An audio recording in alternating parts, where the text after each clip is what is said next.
This screencast is going to start with the Cuban Missile Crisis, so if you need to fast forward through any of this because you already got to this point in your class, you can do so now.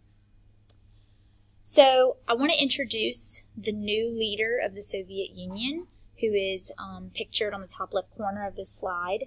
His name is Nikita Khrushchev. That is spelled at a later point in your outline, but I'll spell it really quickly right now. Nikita, first name. Khrushchev, Khrushchev, Khrushchev. So, when Nikita Khrushchev becomes the leader of Cuba, he's obviously pretty unhappy with the U.S. failed attempt, or he's happy it was a failed attempt, but he's not happy that the U.S. attempted to assassinate Fidel Castro at the Bay of Pigs invasion. So he began to increase the number of nuclear weapons that the Soviet Union was sending to Cuba. Well, Kennedy obviously was very unhappy that the Soviets were arming Cuba, and basically indicated that any sort of aggression on the United States would not end well for the Soviet Union.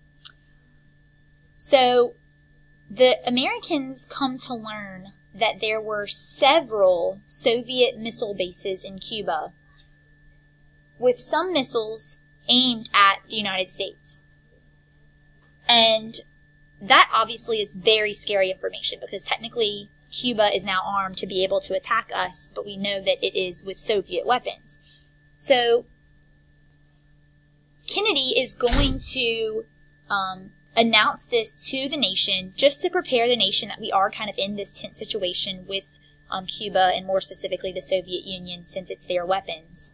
And he also announces that any sort of missile attack from Cuba would mean an all-out war against the Soviet Union. Because again, don't confuse, even though this is taking place within Cuba, we know the Soviet Union is behind the actual weapons being pointed at us.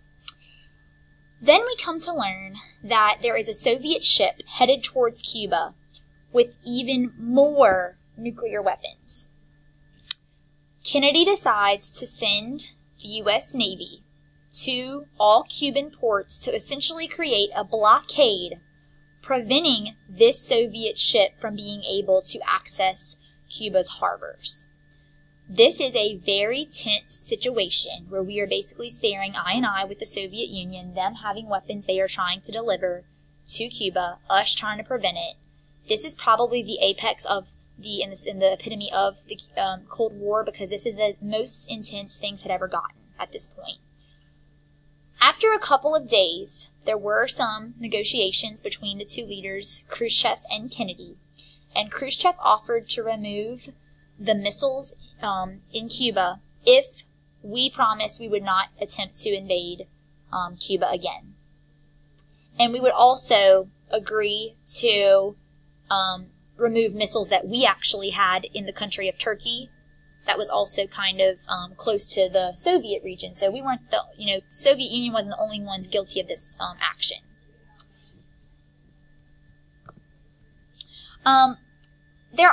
Overall, this is a victory since we were able to take a breath and nothing bad happened, but it does kind of hurt a little bit the images of Kennedy and Khrushchev. Khrushchev lost a little bit of his prestige. He came off a little softer than Stalin would have been.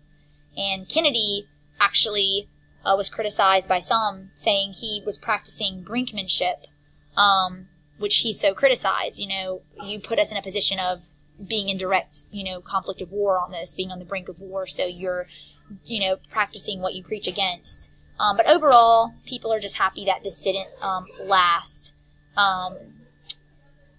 too long, and that this didn't lead to a direct military conflict with the Soviet Union.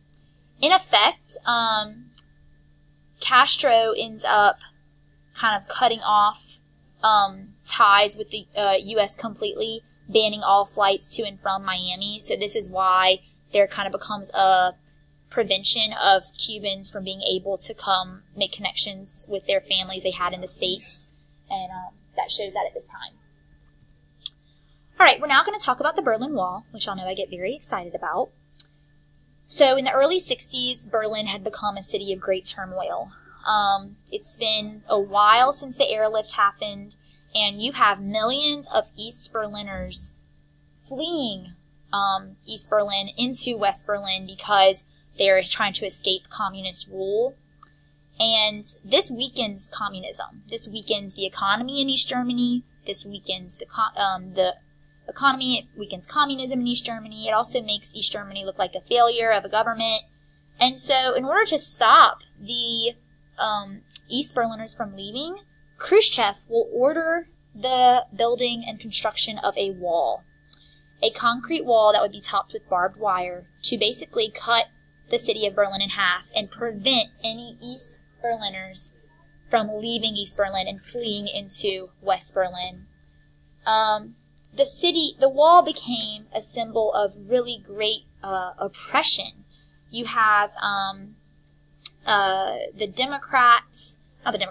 people living on the Democratic side of Berlin, the west side, graffitiing and drawing art on the wall. They hate the wall. It's a symbol of oppression for them. The other side of the wall, the east side, would remain bare because you would be hurt if you approached the wall too directly. So this is just really showing the tension that's existing under the leadership of Kennedy and Khrushchev of the United States and the Soviet Union, and of East and West Berlin. All right. We are now going to talk about Kennedy's kind of politics, okay, with the New Frontier. The New Frontier is Kennedy's domestic policy, okay? He called it a plan for progress.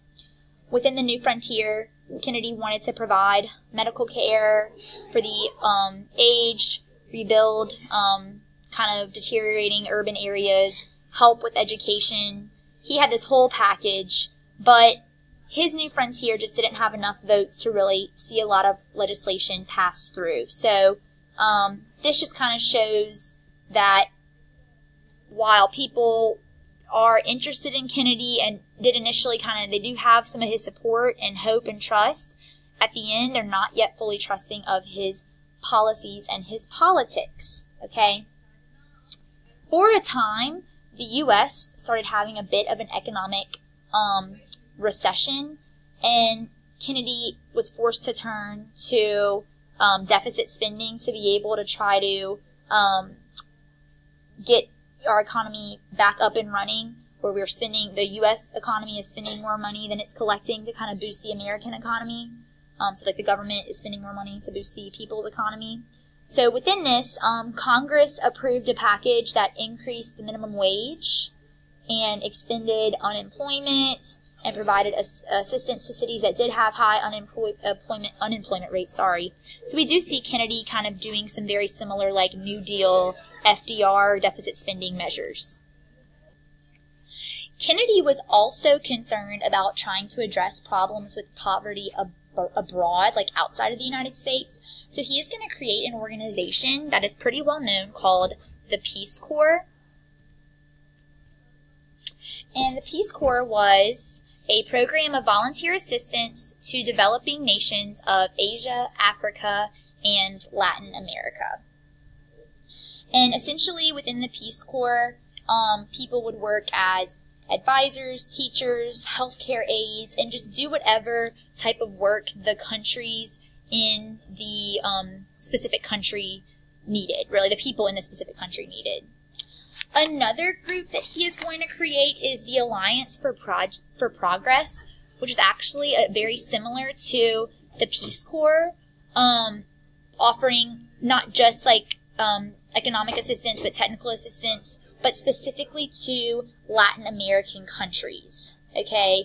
And mainly, the side note here is, we're addressing these issues in countries that are close to us because we don't want any of the other countries in our region, like Cuba is in our region, to get the same similar communist revolutionary ideas. So we're trying to deter them from that process.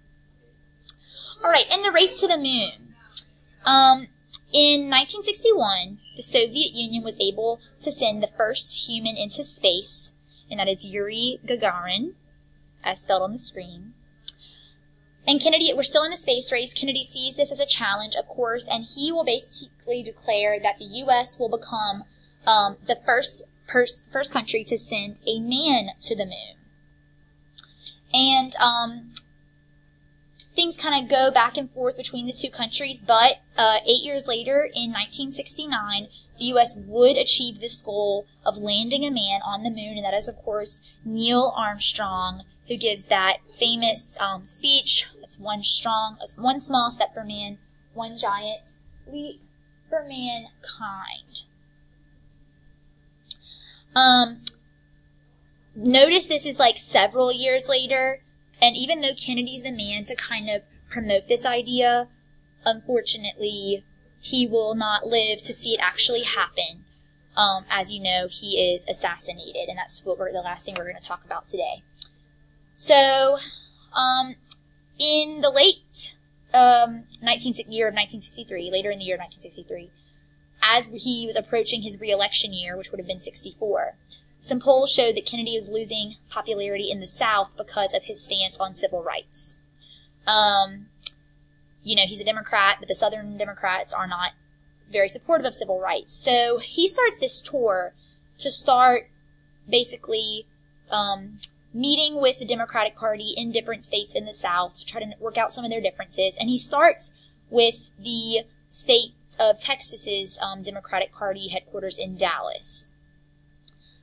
And upon their arrival, they basically wanted to take a car ride through the streets of Dallas and greet, the crowds who were there and very excited to see the president and Jackie, his wife, and greet him and welcome him to Texas. And so he's driving around in an open-air limousine, and as he turns a corner, a shot or two rang out, and Kennedy was unfortunately shot in the head and was killed. Later that night, Johnson, his vice president, Lyndon Johnson, would be sworn into office, and we'll talk about that in a second here. The police will arrest and charge this man on the left, Lee Harvey Oswald, with the murder, because his palm print was found on the rifle that was used to kill Kennedy. And millions of Americans will watch a live television broadcast of Oswald being transferred between jails when the man on the right, Jack Ruby, emerges and shoots and kills Lee Harvey Oswald. So the assassinator is assassinated. This starts a long string of conspiracy theories that Lee Harvey was actually not the one behind the assassination, and they just then needed to cover up who did it. But after investigations, and I'll just say this, I don't believe in conspiracy theories. After enough investigations, the U.S. government did determine that Lee Harvey Oswald himself had acted on his own and shot and killed the president. Okay? So there are all sorts of conspiracy theories here, but you can do your own research into that. There are some interesting parallels as well, if you're ever bored, between the assassinations of JFK and Abraham Lincoln. Those are kind of interesting to look at as well. This is a picture of Lyndon B. Johnson, the new president, JFK's VP, being sworn into office on Air Force One, the presidential airplane, with Jackie Kennedy, who has just lost her husband, at his side. It's a very somber photo. The president has to be sworn in immediately following. Jackie is there as one of the witnesses, as a duty of the First Lady. A very somber time indeed, very upsetting. The country mourned the loss of the president, and really that's part of his legacy, is why he's remembered in such a good light, is because of them being so upset of his death. All right, we're going to finish up with Lyndon B. Johnson in class on Tuesday. Please write down any questions you have, and I will see y'all then.